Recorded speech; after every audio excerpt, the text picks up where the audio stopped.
in the sheets this far, as Brother Ibrahim mentioned, that Ramadan is the month of the Qur'an. And it's a month where a lot of people, they recite the Qur'an, a lot of people, they engage with the Qur'an, when you go to the masjid for Taraweeh, you engage in the recitation, listening to the recitation of the entire Qur'an. But the question arises that why? Why do we recite the Qur'an often in Ramadan? What is it about Ramadan, that month, the Qur'an is recited abundantly? There has to be something about it. And the answer we find in the Qur'an in Surah Baqarah, where Allah subhanahu wa ta'ala, He says in the Qur'an, Shahru Ramadan. Allah subhanahu wa ta'ala, He says, this is the month of Ramadan. Alladhi unzila fihi al-Qur'an. And it was a month in which the Qur'an was revealed. So in essence, the reason why we engage in this recitation of the Qur'an is because in the month of Ramadan, the Qur'an was revealed. Simply put. And Allah subhanahu wa ta'ala, He says in other places as well, Inna anzalnahu fi laylatil qadr. That on the night of decree, on the night of Qadr, that the Qur'an was revealed. That there was a revelation that came down from Allah subhanahu wa ta'ala on the night of Qadr, and that revelation was Al-Qur'an al-Kareem, the word of Allah subhanahu wa ta'ala. So, in this month, for us as Muslims, our duty is to reconnect ourselves with this glorious book of Allah subhanahu wa ta'ala. And it's not a book which is just here or there. No, it's the word of Allah subhanahu wa ta'ala. The Qur'an is so amazing, so powerful, that Allah subhanahu wa ta'ala, He says, لَوْ أَنزَلْنَا هَذَا الْقُرْآنَ عَلَى جَبَلٍ لَرَأَيْتَهُ خَاشِعًا مُتَصَدِّعًا مِنْ خَشْيَةِ اللَّهِ. Allah subhanahu wa ta'ala says, if I was to reveal this Qur'an onto a mountain, the mountain would shatter. There would be nothing left of that mountain. If the Qur'an was to be revealed upon a mountain, the mountain would explode, it would shatter, it wouldn't be able to handle the power of the Qur'an, how powerful the Qur'an is. But yet Allah subhanahu wa ta'ala revealed the Qur'an on the heart of Rasulullah sallallahu alaihi wasallam. And there's nothing that happened to him. And then He taught it to His companions. And then He taught it to their companions. And then they taught it to theirs until it reached us today. So the Qur'an is this powerful book of Allah subhanahu wa ta'ala that nobody who has come or who can ever come can even change one letter of the Qur'an. That for the last 1400 years, it's been the same book that we've been reciting day in and day out. And if somebody was to get rid of all of the books, the physical copies of the Qur'an, you were to get rid of it tonight, by the morning there would be a group of people who already have it written because it's in their heart. The only book that is able to do that is the Qur'an. There is no other religious scripture that people memorize like the Qur'an. There is no other religious scripture that has an effect on your heart like the Qur'an. Because it's the word of Allah subhanahu wa ta'ala. And Allah promises, لَوْ أَنزَلْنَا هَذَا الْقُرْآنَ عَلَى جَبَلٍ لَرَأَيْتَهُ خَاشِعًا مُتَصَدِّعًا مِنْ خَشْيَةِ اللَّهِ. That if it was to be revealed on a mountain, the mountain would explode. And then Allah says, وَتِلْكَ الْأَمْثَالُ نَضْرِبُهَا لِلنَّاسِ لَعَلَّهُمْ يَتَفَكَّرُونَ. That this is a Qur'an. The Qur'an is a book. And yes, you're supposed to recite it in Ramadan. Allah Ta'ala didn't just reveal a book full of 114 surahs, full of so many thousands of verses, just for you to recite it and close it and be done with it. No. Allah says, وَتِلْكَ الْأَمْثَالُ. I've placed stories in this book. Parables, examples. Stories of people like Musa alayhi salam, Ibrahim alayhi salam.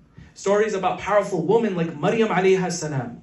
Powerful women like Asiya, alluded to in the Qur'an. Allah subhanahu wa ta'ala, He didn't just reveal this Qur'an that you read it. No, Allah says, وَتِلْكَ الْأَمْثَالُ نَضْرِبُهَا. I've put stories in it, parables, examples for you, لَعَلَّهُمْ يَتَفَكَّرُونَ, so that you can think about it. That's our job in Ramadan. That we reconnect with the Qur'an by reciting it, yes, but also we try to connect with the Qur'an. Try finding that one verse that resonates with you. You know, like how they have on Instagram.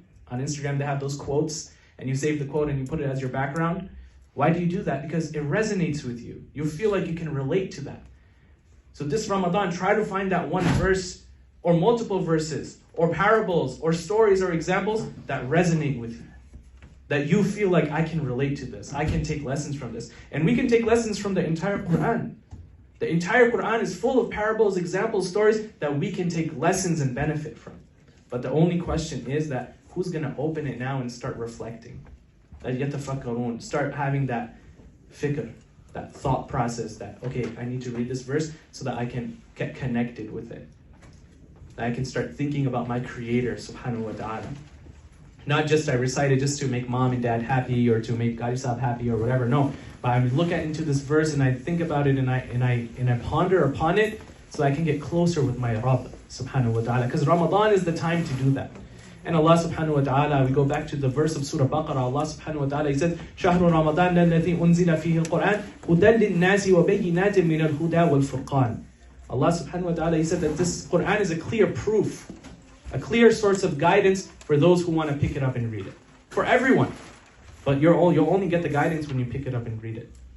So this Ramadan, make it your goal that I need to reconnect with the Book of Allah. And the pious people, they would say, and all of our elders have heard this, and they told us this, that the pious people of the past, they would say that when I want to speak to Allah, I stand on the prayer mat and I start praying. But when I want Allah subhanahu wa ta'ala to speak to me, I open the Qur'an and I recite the Qur'an. How powerful is that? Subhanallah. That if you want Allah to speak to you, open the Qur'an and He's going to speak to you. He's going to tell you. He's going to tell you how to guide your life. And when you're stuck in that deep trouble, wallahi, when you open the Qur'an and you recite it, you'll find and think of solutions that never came to your head before.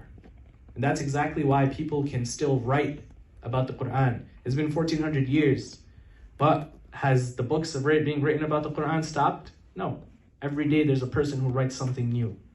And there's a website actually, it's associated with Qur'an.com. If you go to Qur'an.com, you can see they have a section for reflections, where people share their reflections. So like you'll have a verse of Qur'an, and different people from different parts of the world, from different areas, they've written how they feel this verse connects to them. So try to get on that, right? Just thinking about what you're reading and reciting it to get closer to Allah subhanahu wa ta'ala. Do you know that one letter of the Qur'an, how many rewards does it get? It's a question. 10 rewards. One letter of the Qur'an recited, 10 good deeds written in your book of deeds. And in the month of Ramadan, Allah subhanahu wa ta'ala, He expands that reward. He multiplies it beyond anything that you can imagine. Beyond anything. Allah subhanahu wa ta'ala loves His servants so much that He just wants to give them good deeds. More and more good deeds. So you have one word of Qur'an, right? Let's say in the beginning, Alif, Lam, Mim. Just by reciting that, you're getting 30 good deeds. Now imagine if people who do the completion of the entire Qur'an in the blessed month of Ramadan, right? So Ramadan is that time, my brothers and my sisters, to reconnect to the book of Allah subhanahu wa ta'ala, right? If you have difficulty reciting, learn how to recite it. If you can't recite, then try your best to at least listen to it. Maybe by getting an English translation. And the one I would recommend is by Dr. Mustafa Khattab. It's a beautiful translation. I don't know, maybe Sheikh Kareem has his own recommendation. But I would recommend Dr. Mustafa Khattab's. It's very easily digestible and you can easily understand it. Anyone can pick it up and read it, no matter where you are at English. One of our problems is that we think of the Qur'an that it's this ancient book that's been written so many years ago, it doesn't have any effect on us. That's not true. Just because the translation has big words that we can't understand doesn't mean that it won't relate to us.